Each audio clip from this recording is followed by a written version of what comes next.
You are literally just describing controlled falling. I mean, putting one foot in front of the other. Let's calm down for a second. No, do not dismiss this. Listen to me. Because based on the massive stack of sources we are looking at today, I am utterly convinced that humans are destined to evolve into these, like, hypermobile beings. Okay, wow, we are jumping right in. Forget uploading our consciousness to the cloud, right? Right. Or merging with AI. The ultimate biohack for conquering the future, the absolute firmware update for the human condition, is walking. We haven't even introduced the topic yet, and you are already vibrating at a dangerous frequency. You were talking about the basic bipedal locomotion we've been doing since we, climbed down from the trees. It is not just transit. It is the great unlock. Well, we are going to test that theory because our mission for this deep dive is to explore the profound philosophy hidden within Frédéric Gros's book, A Philosophy of Walking. Yes. We are going to dig into why history's greatest minds, the philosophers, the poets, the revolutionaries, were entirely obsessed with the simple, unglamorous act of taking a walk. Obsessed. Right. We're looking at how this physical friction alters our relationship with time, with freedom, and ultimately with our own identity. But, okay, before we can even get to the geniuses, we really have to talk about how completely we've ruined the concept of walking today. Oh, absolutely. We have to strip away modern society's definition of it because we have gamified the absolute soul out of it. Yeah, Gross makes this his core premise right out of the gate. He says walking is the exact opposite of a sport. There are no rankings, there are no victors, and there are no vanquished. Huh. Tried telling that to the people on my local trails. Oh, the weekend warriors. Yes. They show up in these, like, high-tech, revolutionary, moisture-wicking, aerodynamic outfits. They buy these aggressively pointed carbon fiber trekking poles. Like they're skiing on the dirt. Exactly. They look like improbable skiers violently tapping on the sidewalk. And they strap on step counters, GPS trackers, heart rate monitors. They take something pure and turn it into a trek or some kind of performance metric. Well, it is the modern obsession with efficiency bleeding into our leisure time. We want to optimize putting one foot in front of the other. Which completely misses the point. Right, because trying to power walk your way through a forest is like trying to speed read a poem. Oh, that's a good way to put it. You technically get to the end of the page faster, but you destroy the entire mechanism of the experience. Walking isn't about the destination. It is about the friction of the journey. And Gross shares this incredible anecdote about a guy named Matteo to illustrate this. Matteo is this whipcord-thin, 75-year-old Italian man walking in the Alps. Okay. So Matteo and the author are navigating this steep, winding mountain path. They're taking their time, just absorbing the altitude, Taking it all in. Suddenly, they hear this loud, boisterous group of young, heavily geared up sportsmen coming up from behind. Oh, the trekking pole guys. Exactly. Those guys. The young guys are breathing heavily, sweating through their performance gear, rushing to overtake them on the incline. So what does Matteo do? Matteo doesn't compete at all. He steps off the trail, leans on his walking stick, and just lets them pass. Of course. And as he watches them rush up the mountain, panting and desperate to make good time, Matteo turns to the author and says, well, look, they're afraid they won't get there, wanting to walk at that speed. That is a total mood. It is the ultimate flex. Matteo is completely unbothered by their velocity because he understands they are missing the point entirely. Well, and the text lands on what Gross calls the big truth of slowness here. In our modern digital lives, we operate under this illusion that speed saves us time. Right, the whole optimization thing. Yeah. We think, if I finish this hike in 2 hours instead of 3, I have gained an hour from my day. But Gross argues that haste actually accelerates time and shortens your life. Wait, unpack the mechanics of that. How does doing something faster shorten the day? Because when you rush, you are living entirely in the future. You are anticipating the end of the task. Oh, I see. So your brain literally deletes the present moment. 2 hours of hurry feels like a blur because you're stuffing the day full of segmented, panicked, future-oriented milestones. You aren't experiencing the world, you are just aggressively checking off boxes. Which means, true, slow walking does the exact opposite. It stretches time out drop by drop. Drop by drop, yeah. When you walk slowly, without a destination constantly dragging your attention forward, the landscape stops being a backdrop. It establishes a physical presence inside your body. You actually notice things. Right. You absorb the topography, the changes in temperature, the sense of the dirt. The world actually sinks into your biology. So if slowness stretches out time and grounds you in your biology, the obvious question for you listening to this is what that stretched out time actually does to the human brain. Oh, it does wonders. Because if you look at the greatest thinkers in history, they almost universally refused to sit at a desk. They were literally writing with their feet. The philosophers. Yes. Yeah. This is where the book gets wildly interesting. Friedrich Nietzsche is the perfect example here. Okay, tell us about Nietzsche. He absolutely demanded the crisp, thin air of the high mountains, places like the Upper Engadine in Switzerland. We are talking about a guy who would walk up to 8 hours a single day. That is basically a full-time job of just walking. Yeah. And he had a visceral disgust for sedentary scholars. Total disgust. The source mentions he despised heavy, indigestible books written by what he called fattened geese sitting in dark libraries. Fattened geese. That's so harsh. It is. But in Nietzsche's view, a book written by someone grafted to a chair was fundamentally obese, lethargic, and boring. He believed thought needed the elasticity and the springiness of muscle. Right. His ultimate test for any piece of literature, or honestly any human being, was simply, can they walk? Can they dance? Man, I love that. And then you have Jean-Jacques Rousseau, who approaches it from a completely different angle. Rousseau was the ultimate romantic dreamer. He claimed the mere sight of a desk and a chair literally made him physically ill. Literally ill. Yeah, he couldn't generate a single thought staring at a piece of wood, so he took to the woods instead. Right. He used long, solitary, immersive walks deep in the forest as a tool for psychological excavation. Okay, how so? Well, Rousseau believed society coded us in this toxic varnish. The polite manners, the social expectations, the class structures, it was all an unnatural crust. So society is the problem. Exactly. By walking alone in the wild, exposing himself to the raw elements, he believed he could scrape off those civilized, denatured social masks and uncover the innocent natural man underneath. Gross is definitely romanticizing the wild mountain highs and the deep forest retreats here. I mean, it makes it sound like you need to be scaling an Alp to have a profound thought. Yeah, I'm going to push back on that heavily because I checked the logic here, and the ultimate brain hack in this entire book comes from the exact opposite environment. Really? Look at Immanuel Kant. Kant wanted absolutely nothing to do with wild nature or mountain highs. He was a city guy. Very much so. He lived in the city of Königsberg, and he walked the exact same urban route every single day at 5 o'clock in the evening. Rain, shine, snow, it did not matter. Wait, the exact same route. The routine was so rigid, his neighbors used his evening stroll to set their pocket watches. They literally named his route the Philosopher's Walk. Yeah, but the monotony was the point. Kant even refused to walk with friends. He insisted on walking completely alone with his mouth firmly closed so he could breathe exclusively through his nose. Through his nose? Why? Because he believed it was an essential medical practice to avoid catching colds. Talking to someone would ruin the entire system. You were telling me the guy who revolutionized modern philosophy did it by being incredibly boring. I am telling you, Kant's routine was a mental washing machine. Think about the cognitive mechanics of it. Okay, lay it out. When you are navigating a wild, unpredictable forest, your brain is actively processing roots, rocks, weather changes, and navigation. Right, you try not to trip over a log. Exactly. But when you walk the exact same cobblestones every single day, the physical act of walking becomes entirely automated. The sheer, boring, repetitive cycle requires zero cognitive load. Oh, I see. That monotony cleans the dirt out of your head and frees the subconscious to roam entirely off-leash.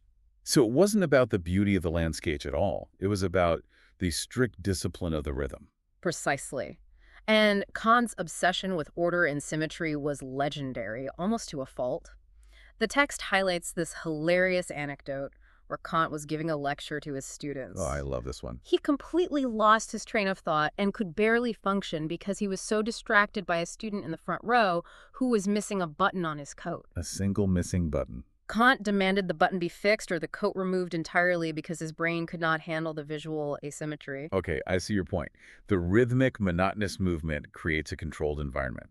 You stop thinking about how to walk, and the brain just explodes with ideas. But wait, if we're establishing that walking is this peaceful tool for healthy contemplation and intellectual order, how do you explain the people who used it for the exact opposite? Huh? Because throughout history, walking isn't always a civilized evening stroll. Sometimes it is a desperate, rebellious escape from identity itself. The poet Arthur Rimbaud enters the chat. Yes, Rimbaud. Verlaine called him the man with soles of wind, and honestly, that is the most metal description of a walker I have ever heard. Well, Rimbaud didn't walk to find inner peace. He walked out of pure, unadulterated anger.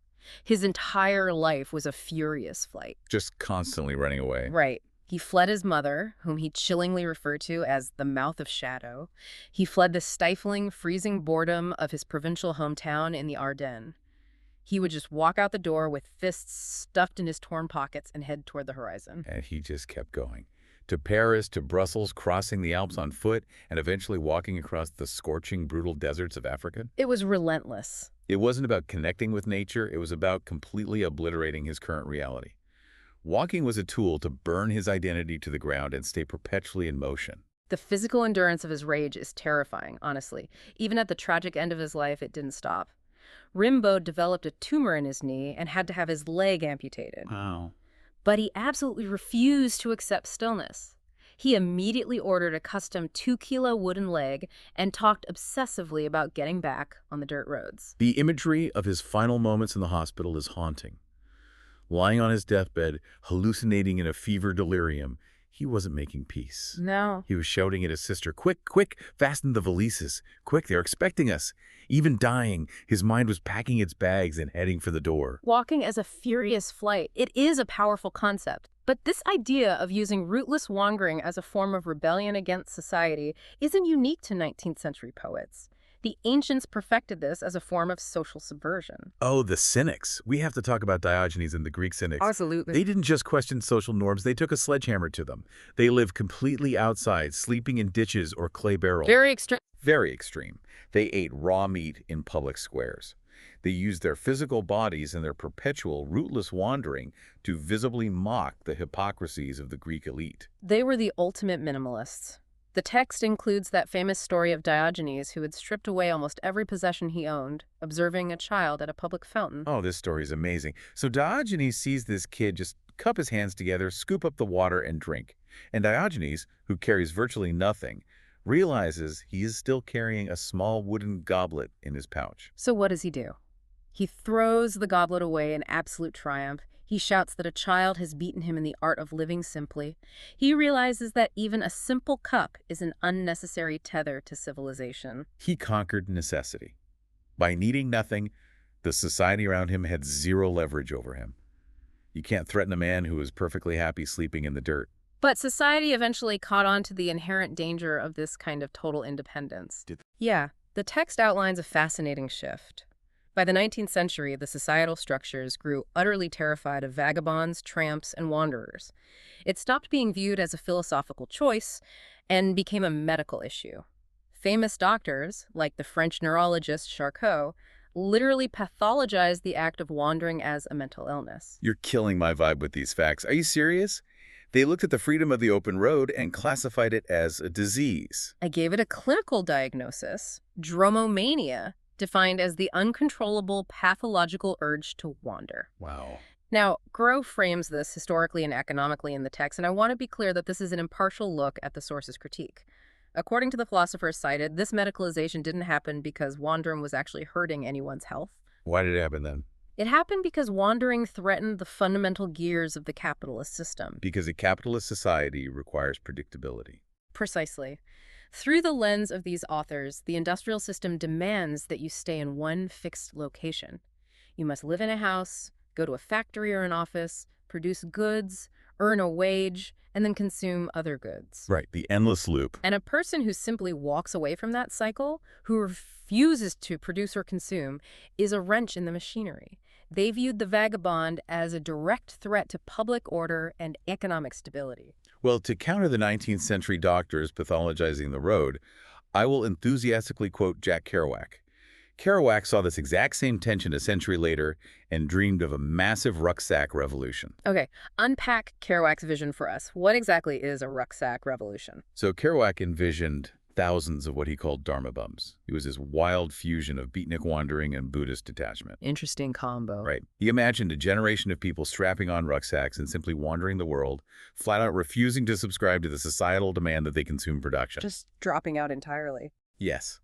They would refuse to work 40 hours a week just for the so-called privilege of buying modern refrigerators, fancy cars, and televisions. It is the ultimate out-of-system experience. But that brings us to a critical collision of ideas here. If radical, rootless walking is a direct threat to the societal machine, how do people manage to walk within the belly of that machine? That's a good question. Because you can't always escape to the Alps or the open highway. How do you walk subversively in the modern metropolis?